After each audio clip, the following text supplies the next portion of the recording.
ఆకాశవాణి ప్రేక్షకులందరికీ నా శుభాభివందనములు.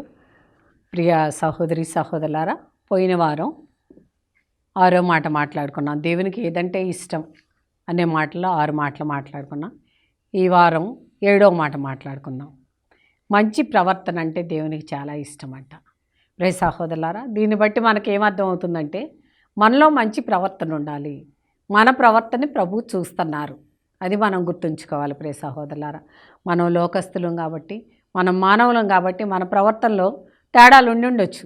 కానీ ప్రియ సహోదరులారా, మన ప్రవర్తన దేవుడు చూస్తున్నారు అనేది మనం ఎప్పుడైతే జ్ఞాపకం చేసుకుంటామో మన ప్రవర్తన ఆటోమేటిక్గా మార్చుకోవాలని ప్రయత్నం చేస్తాం. మన ప్రవర్తన చక్కదిద్దుకుంటాం, మన ప్రవర్తన మార్చుకుంటాం. కాబట్టి ఈ రోజున దేవుడు చెప్తున్నారు, మంచి ప్రవర్తన ఉన్నవారంటే దేవునికి చాలా ఇష్టము అని చెప్తున్నారు. సామెతల గ్రంథం 12వ అధ్యాయం 22వ వచనం. ప్రియ సహోదరులారా, కళ్ళలా నరుడు దేవుడు అసహించుకొనును అంటున్నారు. ఎవరైతే కళ్ళల్లాడతారో అటువంటి మానవుణ్ణి దేవుడు అసహించుకుంటారు అంటున్నారు.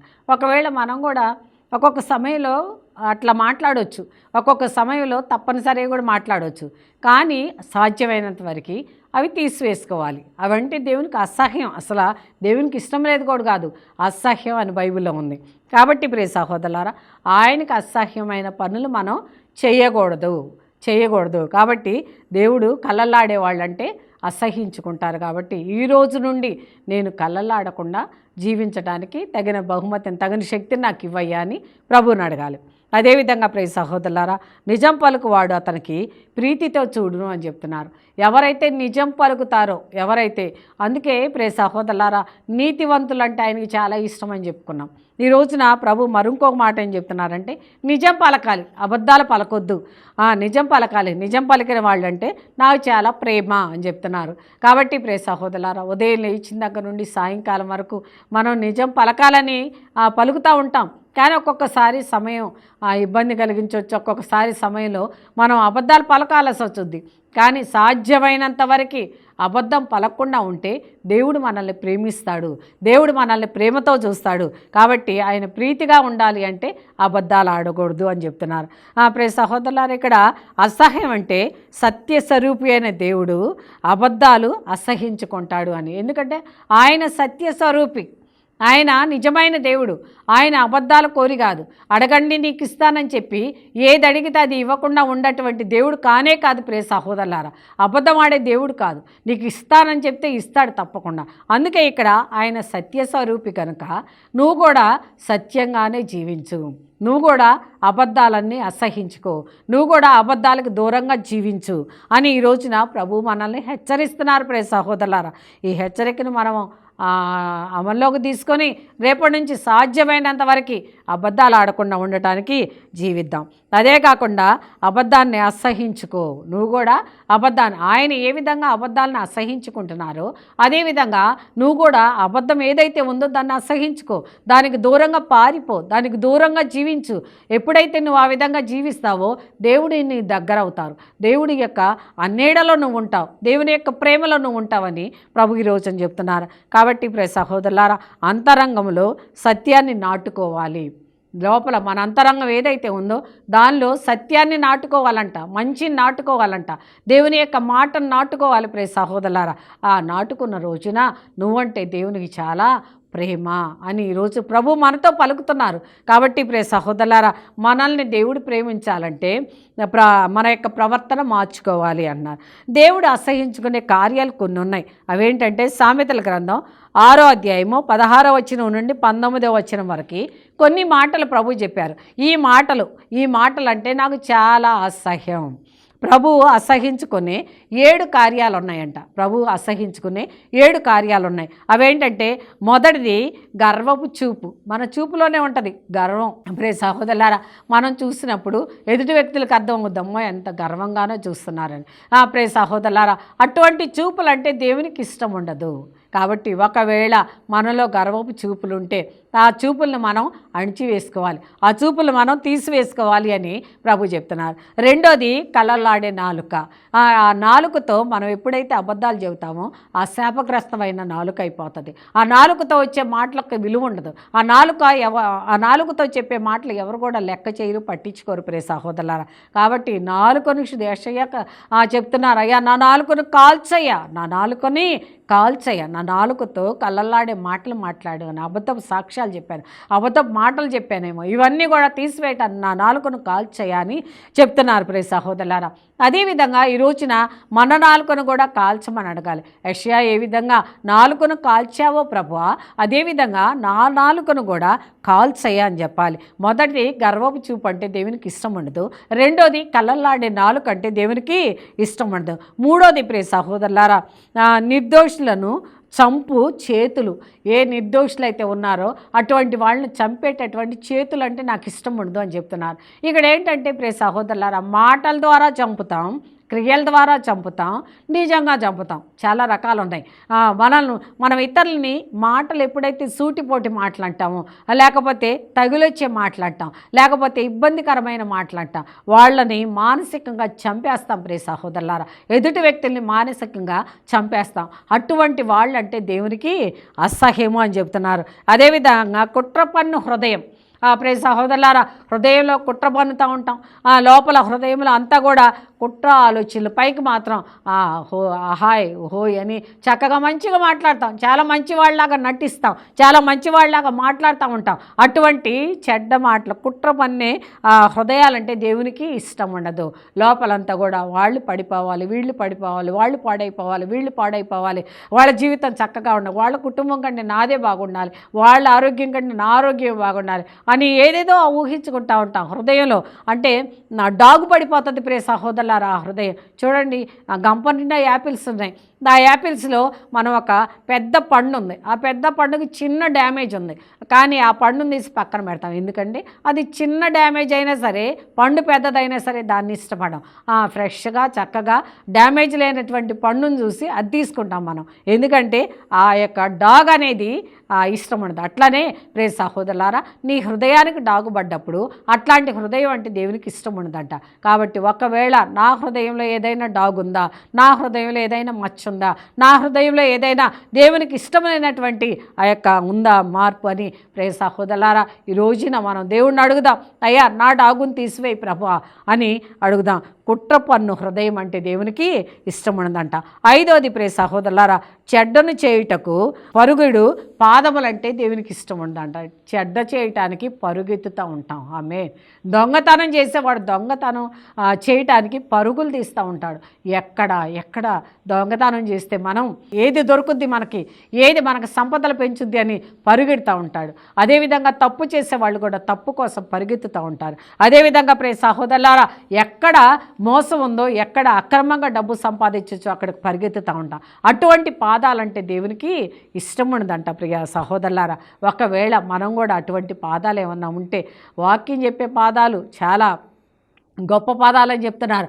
ఆ యొక్క పాదాలు ఎక్కడ అడుగు పెడితే అక్కడ దీవించబడుతుందని చెప్తున్నారు. కాబట్టి ప్రియ సహోదరులారా, ఈ రోజున మన పాదాలు ఎట్లా ఉన్నాయి, మనకు ఎటువంటి పాదాలు ఉన్నాయి? మనం కూడా క్రైస్తవులమే, మనం కూడా బాప్తిసం తీసుకున్నాం, మనం కూడా దేవుని సన్నిధిలో ఉన్నాం. అయినప్పటికీ నా పాదాలు పాపం కోసం పరిగెడుతున్నాయేమో, అటువంటి పాదాలు తీసివేయి ప్రభు అని, నా పాదాలను కడుగయ్యా అని ప్రభువుని అడుగుదాం. దేవునికి స్తోత్రం. అదేవిధంగా ప్రియ సహోదరులారా, ఆరోది సాక్ష్యమును మాటికి బొంకులాడుట. ఏదైనా సాక్ష్యాన్ని అంటే అబద్ధములు ఆడటం ప్రియ సహోదర, పదే అబద్ధం చెప్తాం దాన్ని మనం నిరూపించుకోవడానికి, లేకపోతే దాన్ని ఇంకా పటిష్టం చేసుకోవడానికి, దాన్ని బలపరచడానికి పదే ఒక అబద్ధాన్ని 10 సార్లు చెప్తూ ఉంటాం ప్రియ సహోదరులారా. అటువంటి వాళ్ళంటే దేవునికి ఇష్టం ఉండదంట ప్రియ సహోదరులారా. కాబట్టి మనం బొంకులు ఆడకూడదు. ఎప్పుడు కూడా మాటికి బొంకులు ఆడుట దేవునికి ఇష్టం ఉండదు. కాబట్టి బొంకులు ఆడకూడదు అని చెప్తున్నారు. ఏడోది ప్రియ సహోదరులారా, ప్రజల్లో జగడం పెట్టించుట. ఎవరికైతే మనం అటు వాళ్ళ మాట ఇటు వాళ్ళ మాట అటు పెట్టి జగడం పెడతాం, మనం అనుకుంటాం ఇవన్నీ ఎవరు చూస్తున్నారు, ఇవన్నీ ఒక్కటి కూడా ఎవరు చూడటంలా, ఎవరు లేకుండా అని చెప్తాం. పక్క వాళ్ళకి చాడీలు చెప్పాలంటే ఏం చేస్తామండి, చుట్టూ చూస్తాం, ఎవరు లేరుగా పర్వాలేదు చెప్పుకోవచ్చు, లేకపోతే ఎవరన్నా వస్తున్నారేమో జాగ్రత్తగా గోడ చాటు నుండి చెప్తూ ఉంటాం. కానీ ప్రియ సహోదరులారా, మనుషులు ఎవరు చూడటంలా, కానీ ప్రభు చూస్తున్నారు. ఆయన కన్నులు మనల్ని వెతుకుతున్నాయి. ఒక రోజున ఒక ప్రార్థనా పరులు 3 వ్యక్తులను పిలిచారంట. పిలిచి ముగ్గురికి 3 అరటిపళ్ళు ఇచ్చారంట. అరటిపళ్ళు ఇచ్చి ముగ్గురు ఎవ్వరు కనపడకుండా తిని రండి నా దగ్గరకని పంపించారంట. ఆ ముగ్గురు 3 బజార్లు వెళ్ళారు. వెళ్ళిన తర్వాత ఒక ఆయన రూమ్లోకి వెళ్ళిపోయి తలుపు తాళం వేసుకొని అరటిపండు తినేసి బయటకు వచ్చారు. ఇంకొక ఆయన చెట్టు త్వరలోకి వెళ్ళి అరటిపండు తిని బయటకు వచ్చారు. ఇంకొక ఆయన అరటిపండు తినకుండా తీసుకొని తిరిగి వచ్చారు. ముగ్గురు వచ్చిన తర్వాత ఆయన అడిగారంట, మరి మొదటివాడు తిన్నాడు కదా, రెండోవాడు తిన్నాడు కదా, మూడోవాడు నువ్వెందుకు తినలేదు అరటిపండు, ఎవరు కనపడకుండా ఉన్న ప్లేస్ నీకు దొరకలేదా అని అడిగాడంట. అయ్యా నేను చాలా ప్లేసులు తిరిగాను, అన్ని చోట్ల వెతికాను, కానీ నాకు ఎక్కడ చూసినా 2 కళ్ళు మాత్రం నా వైపు చూస్తున్నట్లుగా నేను చూశాను. ఆ కళ్ళకి దాచుకోవడానికి నాకు ఎక్కడ స్థలం దొరకలేదు అని చెప్పాడంట. కాబట్టి ప్రియ సహోదరి సహోదరులారా, నేను దొంగతనం చేయొచ్చు, తప్పు చేయొచ్చు, లేకపోతే మోసం చేయొచ్చు, అన్యాయం చేయొచ్చు, లంచం తీసుకోవచ్చు, ఏదైనా చేయొచ్చు. ఇవన్నీ కూడా మనుషులు ఎవరు చూడకుండా చేస్తున్నాను, కానీ దేవుడు చూడకుండా నేను చేయలేను ప్రియ సహోదరులారా. కాబట్టి ఈ రోజున ప్రభు అంటున్నారు, ఈ జగడాలు పెట్టేవాళ్ళు ఉంటారు కదా, అటువంటి వాళ్ళు అంటే నాకు అసహ్యం. నువ్వు జగడం పెడుతున్నావని ఎవరు చూడలేదు అనుకుంటున్నావేమో, నేను చూస్తున్నానని ప్రభు పదే పదే హెచ్చరిస్తున్నారు. కాబట్టి ప్రియ సహోదరులారా, ఇది మానవ సహజం, మనందరం చేసే సహజమైన తప్పులు.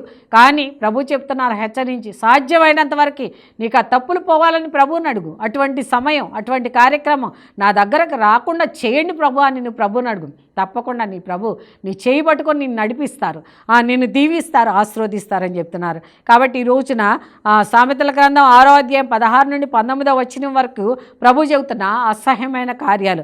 మొదటిది గర్వపు చూపు అన్నారు, రెండోది కళ్ళలాడే నాలుక అన్నారు, మూడోది నిర్దోషులను చంపే చేతులు అని చెప్తున్నారు, నాలుగోది కుట్రపన్నే హృదయం అని చెప్తున్నారు, ఐదోది ప్రియ సహోదరులారా చెడ్డతనం కోసం పరిగెత్తే పాదాలని చెప్తున్నారు, ఆరోది ప్రియ సహోదరులారా మాటి మాటికి బొంగులాడే మనిషి అని చెప్తున్నారు, ఏడోది ప్రజల్లో జగడం పెట్టేటటువంటిది. ఈ 7 కూడా దేవునికి ఇష్టం లేదు ప్రియ సహోదరులారా. అందుకే ప్రభు చెప్తున్నారు మంచి ప్రవర్తన అంటే ఈ 7 కూడా చెడ్డ ప్రవర్తన అనేది మనకు దేవుడు తేటతెల్లం చేస్తున్నారు. కాబట్టి 7 కూడా దేవునికి విరుద్ధమైన పనులు. కాబట్టి నేను ఆ పనుల్లో ఉన్నానా? ఈ రోజున మనల్ని మనం గుండె మీద చేసుకొని రెక్టిఫై చేసుకొని, ఒకవేళ ఏదైనా పొరపాటు ఉంటే ఆ పొరపాటుని క్షమించి ప్రభు అని ప్రభువుని అడుగుదాం. తప్పకుండా ప్రభు మనల్ని దీవించి ఆశీర్వదిస్తారని చెప్తున్నారు. ఈ పై మాటలు మన హృదయంపై రాసుకొని చదువుకుంటూ ఉండాలంట. ప్రియ సహోదరులారా, ప్రతిరోజు కూడా ఈ యొక్క సామెతల గ్రంథం 6వ అధ్యాయము 16 నుంచి 19 వచనాల వరకు ప్రతిరోజు చదవాలంట. అంటే ఎప్పుడైతే ఈ మాటలు మనం జ్ఞాపకం చేసుకుంటామో ఆ తప్పును మనం చేయకుండా ఉంటాం, ఆ తప్పును మనం పదే పదే చేయకుండా ఉంటాం, రెక్టిఫై చేసుకుంటాం. కాబట్టి ప్రియ సహోదరులారా జాగ్రత్త అని ప్రభు చెప్తా ఉన్నారు. దివ్యవాణి కార్యక్రమంలో ఒక చిన్న విరామం తీసుకుందాం.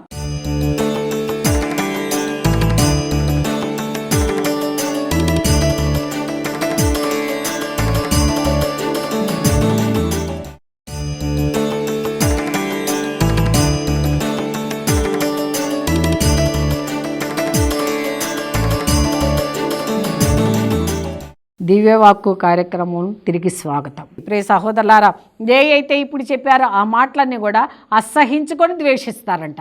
కాబట్టి అవి కనుక మనం చేస్తే మనల్ని కూడా అసహించుకుంటారు, మనల్ని కూడా ద్వేషిస్తారు, మన కార్యాలేమి జరగవు. కాబట్టి రేపటి నుండి అట్లాంటి కార్యాలు నాలో ఉంటే తీసివేయి ప్రభా, నాకు నువ్వు కావాలి కానీ ఈ లోక పనులు నాకొద్దు ప్రభా, ఇవన్నీ కూడా అసహ్యమైన కార్యాలు నాకొద్దు ప్రభా అని ప్రభువును మనం ప్రార్థించాలి. దేవుడు అసహించుకునే కార్యాలన్నీ కూడా తీసివేసుకోవాలి. మనం ప్రేమించటం, తర్వాత పిచ్చితనం ప్రియ సహోదరులారా, వీటిని ప్రేమించటం మన పిచ్చితనం. ఎందుకంటే ఇవన్నీ తాత్కాలికం, ఇవన్నీ లోకంలో ఉన్నంత వరకే, ఆరోగ్యంగా ఉన్నంత వరకే. ప్రియ సహోదరులారా, నాకు తెలిసిన ఒక వ్యక్తి ఉన్నారు, చాలా అందంగా ఉండేవాళ్ళు. ఆవిడ రోజు కూడా ఎక్కడికో వెళ్ళేవాళ్ళు. నేను వాళ్ళ అత్తగారిని అడిగాను, ఎక్కడికమ్మా జాబ్ చేస్తున్నారా అని అడిగాను. ఆ జాబ్ దాని మొంద ఎక్కడికో వెళ్తున్నారులే అన్నారు. ఏంటి ఇట్లా మాట్లాడుతున్నారు అనుకున్నాను. ప్రియ సహోదరులారా, కొన్ని రోజులకి ఆవిడకి ఎయిడ్స్ వచ్చిందండి. ఆవిడకి ఎయిడ్స్ వస్తే ప్రియ సహోదరులారా, నేను పలకరించడానికి వెళ్ళినప్పుడు ఆవిడ చెప్తున్నారు, ఇదిగో ఈ విధంగా జరిగిందండి నాకని. ప్రియ సహోదరులారా, ఈ రోజున దేవుడు మనకి మంచి ఆరోగ్యం, మంచి అందం, మంచి అవయవాలు ఇచ్చింది ఆయన అవమానపరచడానికి కాదు కదా, మనం తప్పు చేయటానికి కాదు కదా. ప్రియ సహోదరులారా, జాగ్రత్తగా ఆలోచిద్దాం. మనల్ని ఎందుకింత మంచి మనిషిగా పుట్టించారు, అన్ని అవయవాలు సక్రమంగా ఉంచారు. కుంటివాడున్నాడే నడవలేడే, గుడ్డివాడున్నాడే ఎవరు ప్రేమించలేరే వాడిని, చెవిటివాడున్నాడే ఎవరు ప్రేమించలేరే, తెలివి తక్కువ వాడు ఉన్నాడే వాడిని ఎవరు ప్రేమించలేరే, అన్నీ ఇచ్చి నన్నే ప్రేమిస్తున్నారు. ఎందుకు అంటే ఆయన నామాన్ని గణపరచటానికి కానీ ఆయన్ని అవమానపరచటానికి కాదు. ప్రియ సహోదరులారా, ఈ రోజున మనం గుర్తించాలి, మన ప్రవర్తన దేవుడు జాగ్రత్త చేసుకోమన్నారు కాబట్టి జాగ్రత్త చేసుకోవాలి. ప్రియ సహోదరులారా, నేను ఆ వ్యక్తి దగ్గరికి పోయి ప్రార్థన చేసి నాకు అడిగాను, అమ్మా నువ్వు చాలామంది ఫ్రెండ్స్ ఉన్నారని చెప్తున్నావు కదా, నీకు ఎయిడ్స్ వచ్చిన తర్వాత ఒక్క ఫ్రెండ్ అయినా నీ దగ్గరకు వచ్చి పలకరించిపోయారంటే ఒక్కళ్ళు కూడా రాలేదమ్మా అని చెప్తుంది. కాబట్టి ప్రియ సహోదరులారా, అవసరానికి వాడుకోవచ్చు, అవసరానికి ప్రేమించవచ్చు, కానీ ప్రియ సహోదరులారా అది శాశ్వతమైన ప్రేమ కాదు. అటువంటి ప్రేమ మనకొద్దు. నిజమైన ప్రేమ కావాలి, ప్రేమ స్వరూపి మనకు కావాలి. సత్యస్వరూపి దేవునికి ప్రియ సహోదరులారా హేయమైనటువంటి ఏ పని కూడా మనం చేయకూడదు అని ప్రభు చెప్తా ఉన్నారు. ఆయన సత్యస్వరూపి కాబట్టి ఆయన్ని ప్రేమించే మనం ఇంకా ఇట్లాంటి లోక ప్రేమల్లో పడిపోకూడదు, లోక ప్రేమల్లో మనం జీవించకూడదు. లోక ప్రేమ మనకు హాని చేస్తుంది, మనల్ని మరణం పాలు చేస్తుంది అని జ్ఞాపకం ఉంచుకోవాలి ప్రియ సహోదరులారా. కానీ మనుషుల్లో ఇవన్నీ కూడా సహజమే, మనుషులు ఇవన్నీ కూడా సహజమే. లోకాన్ని చూసి ఆశపడతాం, మంచి క్లాస్ అయిన వస్తువులు కావాలని ఆశపడతాం, ఆ క్లాస్ కోసం ఒక తప్పు పొరపాటు చేస్తూ ఉంటాం, ఆ విధంగా ఏదో జరుగుతూ ఉంటాయి ప్రియ సహోదరులారా. కానీ ఇవన్నీ కూడా ఎప్పుడు జ్ఞానోదయం అవుద్దంటే వాక్యాన్ని విన్నప్పుడు, ఎప్పుడు జ్ఞానోదయం అవుద్దంటే ప్రార్థన చేసినప్పుడు, ఎక్కువ దేవుని దగ్గరకు వెళ్ళినప్పుడు, ఆయన సన్నిధిలో నిలబడ్డప్పుడు. ఇవన్నీ కూడా ఏది రాంగ్ స్టెప్, ఏది రైట్ స్టెప్ అని తీర్మానం చేసుకునే శక్తి బలం దేవుడు మనకి ఇస్తారు. దేవుడు అబద్ధాలు ఖచ్చితంగా ప్రియ సహోదరులారా ఖండిస్తున్నారు. దీన్ని మనం గుర్తుంచుకోవాలి. ఖచ్చితంగా నీ ప్రవర్తన ఏ విధంగా ఉంది అంటే ఆయన ఖచ్చితంగా ఖండించే సంగతి ఏంటంటే ప్రియ సహోదరులారా అబద్ధం. ఆయనకు అబద్ధం అంటే అసలు ఇష్టం ఉండదు. దేవుని స్తోత్రం. నీ ప్రాణం మీదకి వచ్చినప్పుడు ఒకవేళ ఎప్పుడైనా చెప్తే ఆయన కూడా పోనీలే పాప నా బిడ్డ ప్రాణం మీదకి వచ్చింది కాబట్టి ఒక మాట మాట్లాడారు అనుకుంటారు. కానీ పొద్దున్నే లేచిన దగ్గర నుండి అదే పనిగా అబద్ధాలు చెబుతా, మోసం చేస్తా, అన్యాయం చేస్తా, అక్రమం చేస్తా, సాయంకాలానికి ప్రభువా నన్ను కాపాడిందేవా నీకు స్తోత్రమయ్యా, ఇంకా అబద్ధాలు ఆడతాను, ఇంకా నా మనీ పెంచు, ఇంకా నా ఆస్తి పెంచు, ఇంకా నా ఐశ్వర్యాన్ని పెంచు అని అడుగుతాం మనం. అట్లాంటి ప్రార్థన వద్దు ప్రియ సహోదరులారా. అట్లాంటి ప్రార్థన అంటే దేవునికి చాలా అసహ్యము అని చెప్తున్నారు. అదేవిధంగా కీర్తనాకారుడు 51వ కీర్తన 6వ వచనంలో చెప్తున్నారు, నీవు చిత్తశుద్ధిని కోరువాడవు. రే సహోదరులారా, ఆయన ఏం కోరుతున్నారు మన నుంచి? ఆస్తి అంతస్తు కోరటలా, నీ యొక్క అదేంటి ఆస్తిలో ఒక 10 బస్తాలు నాకు ఇవ్వమని అడగటలా, నీ ఇల్లు నాకు రాయమని అడగటలా. ఆయన ఏమడుగుతున్నారు? నీ చిత్తానుసారంగా జీవించాలి అని కోరుకో. నువ్వు ఏం కోరాలి? ప్రభు దగ్గరికి వెళ్ళి అయ్యా నీ చిత్తానుసారంగా జీవించే భాగ్యాన్ని నాకు దయచేయి ప్రభు అని కోరుకోమని చెప్తున్నారు. అదే కాకుండా నా మనసును నీ జ్ఞానంతో నింపయ్యా అని అడగాలంట. అయ్యా నా మనసు అంతా కూడా ఎవరెవరికో ఇచ్చాను ప్రభు. మనం చెప్తాం నా ఇంటి పేరు పశువుల పాక, మా పక్కింటి పేరు అది, ఎదురింటి పేరు ఇది, వెనకింటి పేరు ఇది, ముందుంటి పేరు ఇది అని చెప్తాం. అన్ని అబద్ధాలు చెప్పొస్తాం అక్కడ ప్రభువుకి. కాదు ప్రియ సహోదరులారా, ఇక్కడ ఏం చెప్తున్నారంటే నీ నామంలో నీ జ్ఞానంతో నా హృదయాన్ని అంతా నింపయ్యా. నా పక్కింటి వాళ్ళ మీద కోపం సగం హృదయం ఉందయ్యా, నా ఎదురింటి వాళ్ళ మీద కోపం సగం హృదయం ఉందయ్యా, ఆ హృదయం ఖాళీ లేదంటే కుదరదు ప్రియ సహోదరులారా. మన హృదయం నిండా ఆయన నింపుకోవాలి. ఎప్పుడైతే ఆయన నింపుకుంటామో అప్పుడు ఆయన మన కార్యక్రమాలన్నీ ఆయన చేస్తారు, మనం చేయక్కల ప్రియ సహోదరులారా. మన అంతరంగం మార్పు చాలా అవసరము అని చెప్తున్నారు. దేవుడు ఏమంటున్నారండి? నీ ఆంతరంగిక స్వస్థత, శారీరక స్వస్థతే కాదు ఆంతరంగిక స్వస్థత. మనం శారీరక స్వస్థత కోసం ప్రభు దగ్గరికి వెళ్తాం, బాగా ప్రార్థన చేస్తాం, ప్రభువును మోకరిల్లుతాం, ఉపవాసం ఉంటాం, ప్రార్థన చేస్తాం ప్రియ సహోదరులారా. ఆ విధంగా ప్రార్థన చేసినప్పుడు మనకు స్వస్థత శారీరకంగా కలుగుద్ది. కలిగినప్పుడు తర్వాత ఆంతరంగికంగా కూడా స్వస్థత కావాలని అడగాలి. నా అంతరంగాన్ని మార్చేయ. అసలు నా హృదయమే మారితే నా శారీరకంగా బలహీనతలు రావు, నా శారీరకంగా అనారోగ్యాలు రావు, నా శరీరం బలపడుద్ది అని ఎప్పుడైతే మనం బలంగా ప్రార్థన చేస్తామో ప్రియ సహోదరులారా, నీ ఆంతరంగిక స్వస్థత శారీరక స్వస్థత కూడా దేవుడు దయచేస్తారు. నీ కుటుంబ స్వస్థత కూడా దేవుడు దయచేస్తారు. మనం అంతరంగిక మార్పుల కోసం అడగాలి. అదే కాకుండా మనిషిలో నిజాయితీ యథార్థత ఆయన కోరతాడంట. ఏం కోరతాడండి ఆయన? మనిషిలో నిజాయితీ కావాలి. ఏం కావాలంటున్నారు ఆయన? నిజాయితీ. అదే కాకుండా ప్రియ సహోదరులారా, యథార్థమైన మనసు కావాలి ఆయనకి. అటువంటి మనసుతో నువ్వు ఎప్పుడైతే ఉంటావో నువ్వు ఎక్కడున్న ఆయన వెతుకుతానే ఉంటారు. ఎక్కడ యథార్థం మాట్లాడుతున్నావో అక్కడ చూస్తూనే ఉంటారు. అక్కడికి ఆయన వస్తారు, నీ ముందు ఉంటారు, నిన్ను పడిపోనివ్వరు, నిన్ను లేవనెత్తుతారు అని ప్రభు చెప్తా ఉన్నారు. నీ కుటుంబ సమస్యల్లో పడిపోయావా? అనారోగ్యంగా పడిపోయావా? ఆత్మీయంగా పడిపోయావా? నీ కుటుంబం కష్టాల పాలైందని పడిపోయావా? ఎక్కడ పడిపోయినా సరే తిరిగి నిన్ను దేవుడు లేపుతాడు. అదే కాకుండా కళ్ళల్లాడటం, మోసం చేయటం, అదే కాకుండా ప్రేమ లేని జీవితం, ఇట్లాంటివన్నీ కూడా దేవుడికి అసహ్యం అని చెప్తున్నారు. ప్రియ సహోదరులారా, సత్యం లేకపోతే ప్రియ సహోదరులారా ఎంత ప్రార్థన చేసినా అది వేస్టే. ప్రభు చెప్తున్నారు, సత్యం లేకపోతే, ప్రేమ లేకపోతే, మోసం చేయకుండా ఉంటే ప్రియ సహోదరులారా, మోసం చేస్తే ఇవన్నీ కూడా నువ్వెంత ప్రార్థన చేసినా ఆ ప్రార్థన ఫలించదు, ఆ ప్రార్థన దేవునికి చేరదు, ఆ ప్రార్థన వల్ల ఉపయోగం లేదు. కాబట్టి ఆ ప్రార్థన వల్ల తృప్తి చెందరు, దేవుడు తృప్తి చెందరు. కాబట్టి ఆయన తృప్తి పడాలంటే, ఆమేన్, ఆయన తృప్తి పడాలంటే ప్రియ సహోదరులారా పసిబిడ్డల హృదయం మనకు రావాలి. అడుగుదాం రోజు ప్రియ సహోదరులారా, అడుగుదాం. చిన్నపిల్లల మనస్తత్వం నాకు దయచేయి ప్రభువా. ఈ యొక్క లోకంలో ఉన్నటువంటి కార్యాలన్నీ ఇంకా నీచమైన జీవితం చాలయ్యా. ఇప్పటిదాకా నేను ఆ విధంగా ఒకవేళ జీవించానేమో, ఆ విధంగా ఒకవేళ మోసపోయానేమో, తెలిసి తెలియక దారి తప్పానేమో ప్రభువా, నీకు స్తోత్రం. నీ చిత్తమైతే ఇక నుండి అయినా నేను మంచి ప్రార్థనా జీవితాన్ని నాకు దయచేయి, పసిబిడ్డల లాంటి మంచి మనసును నాకు దయచేయమని దేవుడిని అడుగుదాం. అప్పుడు దేవుడు తృప్తి పొందుతారు, అప్పుడు నీకు కావాల్సినవన్నీ కూడా దయచేస్తారు.